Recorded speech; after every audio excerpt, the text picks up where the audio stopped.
Azad Kashmir supreme court की सदारती reference पर राय ने मुहाजिर नशिस्तों के मामले पर हुकूमती मौक़िफ़ दुरुस्त साबित कर दिया। एहतजाजी सियासत मुस्तरद कर दी। सदर आज़ाद जम्मू कश्मीर की जानिब से हुकूमत के मशवरे पर आइन के आर्टिकल 46A के तहत सदारती रेफरेंस दायर किया गया। आज़ाद जम्मू कश्मीर सुप्रीम कोर्ट ने सदारती रेफरेंस 1 के मुताबिक करार दिया। 12 मुहाजिर नशिस्तें आर्टिकल 22 के तहत आइनी तहफ़्फ़ुज़ रखती हैं और उन्हें इंतज़ामी फ़ैसले से तब्दील नहीं किया जा सकता। आज़ाद कश्मीर सुप्रीम कोर्ट के सदारती रेफरेंस पर राय ने मुहाजिर नशिस्तों के मामले पर हुकूमती मौक़िफ़ को दुरुस्त साबित किया है और एहतजाजी सियासत को मुस्तरद कर दिया है। सदर आज़ाद जम्मू कश्मीर की जानिब से हुकूमत के मशवरे पर आइन के आर्टिकल 46A के तहत सदारती रेफरेंस दायर किया गया। आज़ाद जम्मू कश्मीर सुप्रीम कोर्ट ने सदारती रेफरेंस 1 के मुताबिक करार दिया। 12 मुहाजिर नशिस्तें आर्टिकल 22 के तहत आइनी तहफ़्फ़ुज़ रखती हैं। तफसीलात जानते हैं, नुमाइंदा खुसूसी अहमद मंसूर हमारे साथ हैं। जी अहमद, बताइएगा। देखें, आज़ाद जम्मू कश्मीर सुप्रीम कोर्ट ने जो हुकूमत के मशवरे पर ये जो सदारती रेफरेंस दायर किया गया था आइन के आर्टिकल 46A के तहत, उसमें करार दिया है कि जो मुहाजिर नशिस्तें हैं 12, वो आर्टिकल 22 के तहत आइनी तहफ़्फ़ुज़ रखती हैं और उन्हें इंतज़ामी फैसले से तब्दील नहीं किया जा सकता। आज़ाद कश्मीर की सुप्रीम कोर्ट ने ये कहा है कि मुहाजिर नशिस्तों की जो तारीखी बुनियाद है वो 1960, 1964, 1970 और 1974 के आइन और 1975 के एक्ट से जुड़ी हुई हैं।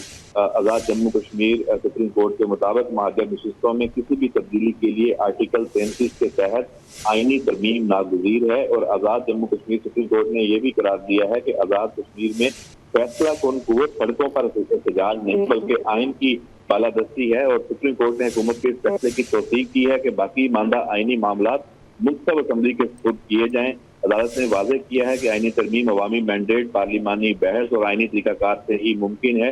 इंतखाबात के इनेकाद और अमन अमान के तहफ़्फ़ुज़ की आइनी जिम्मेदारी रियासत पर आयद होती है। आज़ाद जम्मू कश्मीर सुप्रीम कोर्ट ने ये कहा है कि पुरअमन एहतजाज आइनी हक है, लेकिन सड़कों की बंदिश, धौंस और मामूलात ज़िंदगी में खलल आइनी तहफ़्फ़ुज़ हासिल नहीं करते। किसी फर्द के हकूक़ का इस्तेमाल दूसरे शहरियों के हकूक़ तलब करने का जवाब नहीं बन सकता। आज़ाद कश्मीर सुप्रीम कोर्ट ने यह भी कहा कि इंतजामिया अवामी अमन, आइनी नज़म और कानून की हुक्मरानी बरकरार रखने की पाबंद है। जी अच्छा अहमद, ये बताइएगा कि जो एहतजाज करने वाली कुव्वतें हैं, जो एहतजाजी सियासत को मुस्तरद किया गया है, उन कुव्वतों की जानिब से यही एक मौक़िफ़ था कि वो एहतजाज करके अपनी तमाम तर बातें मनवा लें। आखिर उनके मुतालिबात क्या थे जिसके बाद ये फ़ैसला जो है वो सुप्रीम कोर्ट तक गया? देखिए, वो बाकी जो उनके मुतालबात बहुत सारे तो पूरे हो चुके थे, लेकिन ये जो 12 मुहाजिर नशिस्तें खत्म करने का मामला है, ये अब आज़ाद कश्मीर जो सुप्रीम कोर्ट है उसकी ये राय सामने आने के बाद ये बिल्कुल वाज़ेह है। और जो ठीक है अहमद, आप हमारे साथ मौजूद रहिएगा। साबिक स्पीकर AJ के असम्बली असरार अब्बासी साहब ने हमें ज्वाइन किया है।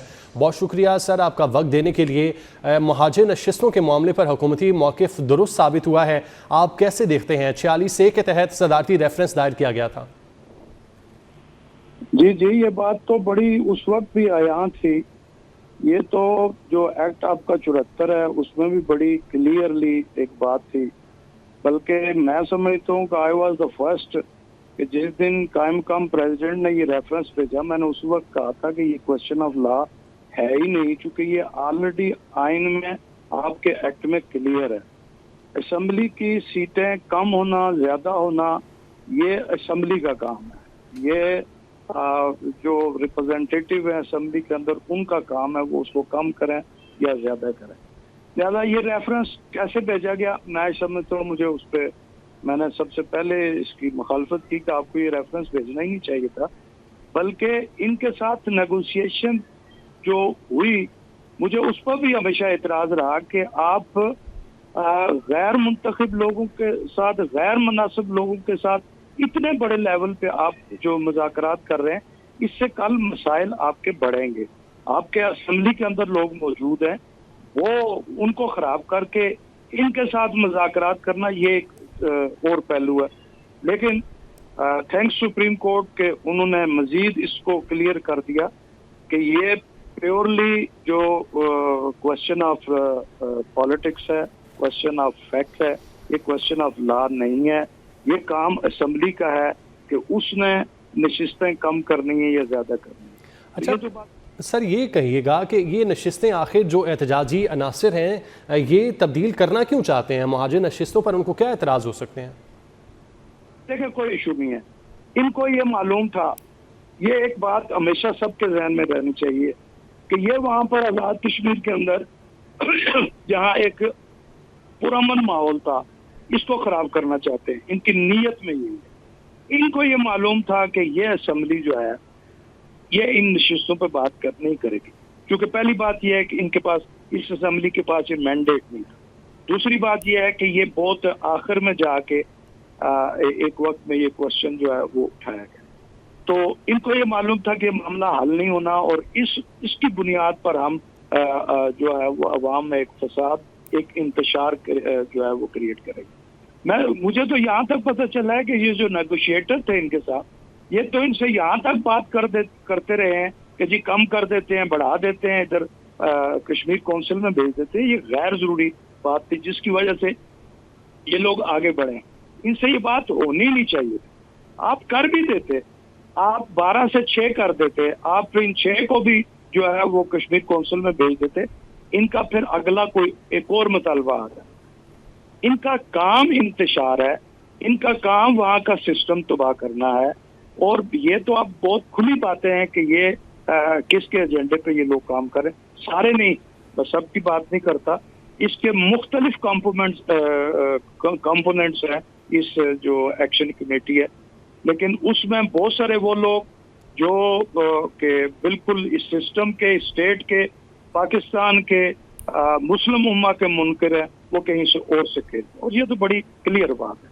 तो ये इंतशार चाहते हैं, इसलिए इन्होंने क्या, अदरवाइज क्या है, 21 करोड़ रुपए या 22 करोड़ रुपए खर्चा आता है इनका इन पर जो महाजरीन की सीट है इन पर। हाँ, पॉलिटिकल असरात उनके हमेशा रहे हैं कि वो बाज़ औक़ात उस पर, जब मैं मेंबर था तो हमें भी जो है वो एतराज़ात होते थे, लेकिन ये क्वेश्चन सियासी क्वेश्चन है, इसको बैठ के हल किया जा सकता था गवर्नमेंट साजी के दौरान, या इवन आपका इलेक्शन कमीशन या यही सुप्रीम कोर्ट इलेक्शन के बाद इस इशू को उठाया जाता कि ये सीटें जहां से भी आई हैं, दुरुस्त आई हैं, गलत आई हैं, इनका इन्फ्लुएंस किस हद तक होना चाहिए, किस हद तक नहीं होना चाहिए, लेकिन फैसला फिर भी ये असेंबली ने ही करना है।